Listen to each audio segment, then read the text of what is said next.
BNP অনেক বড় ফলজ একটা বৃক্ষ।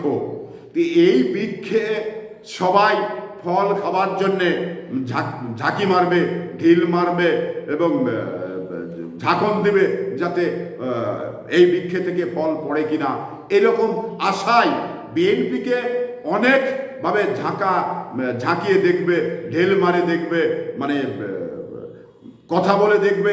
এটা বিএনপির ক্ষেত্রে স্বাভাবিক, কারণ এই বৃক্ষে অনেক ফল ধরে, এই বৃক্ষের অনেক ফল থাকে, যে কারণেই বিএনপিকে ঝাঁকাঝাঁকি করবেই এবং ঢিল মারবেই, এটাই হলো বাস্তবতা। তো সেই বাস্তবতার জায়গা থেকে বিএনপি যে বড় একটি বৃক্ষ, এটা কিন্তু অস্বীকার করার কিছু নেই, যে বিএনপি যে এই বৃক্ষে অনেকগুলো ফল ধরে, অনেক ফল ধরে, এটাও কিন্তু অস্বীকার করার কিছু নেই। তো বৃক্ষ যেমন বড়, ফল যেমন বেশি ধরে, তেমনিভাবে ঝাঁকাঝাঁকিটাও তাকে বেশি সহ্য করতে হবে।